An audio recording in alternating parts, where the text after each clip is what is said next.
In these years of bloodshed, El Chapo rises.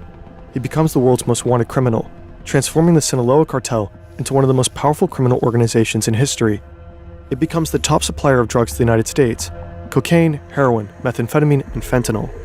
El Chapo's cartel operates in 50 countries and generates billions of dollars in profits each year. In turn, El Chapo becomes extremely wealthy, eventually making Forbes' list of the world's billionaires. No wonder it's hard to keep him locked up.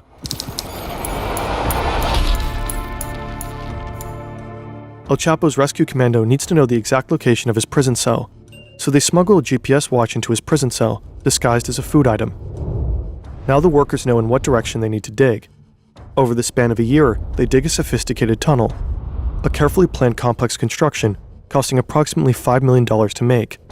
The tunnel is 1.5 kilometers long and 1.70 meters high.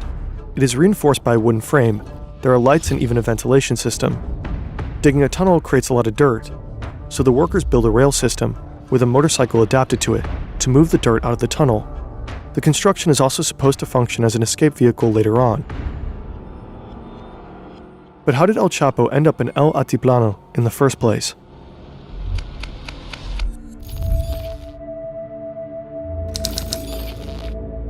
Andrew Hogan is an agent with the Drug Enforcement Agency. He wants to take down the most powerful drug lord on Earth, perhaps in history. Currently, he's looking for allies, but he soon discovers somehow there is no task force, no team, not even a single federal agent assigned to the job of bringing El Chapo to justice. So he takes a Spanish class and prepares to move to Mexico. Meanwhile, one of Andrew's colleagues in the US manages to get the pin to El Chapo's BlackBerry, thanks to someone in his inner circle. He tracks down his phone to the holiday resort Cabo San Lucas. The colleague immediately calls Andrew. They're excited, and so they pass the information to the officials in Mexico. The DEA and Mexican police quickly head down to the place where El Chapo is supposedly hiding, but he's nowhere to be found. Next, they narrow down El Chapo's phone signal to one of 3 mansions near the resort Cabo San Lucas. This time, it's a hit. He's there. But before the forces arrive, El Chapo just escapes through the back door. Somehow he makes it to an airstrip without being caught and is flown to safety.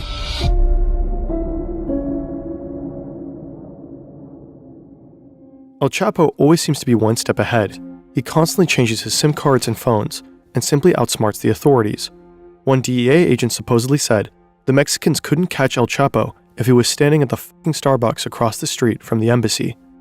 But Andrew Hogan doesn't give up. In May 2012, he moves to Mexico City with his family and takes over the Sinaloa case. In the months that follow, he and his team begin intercepting members of El Chapo's inner circle.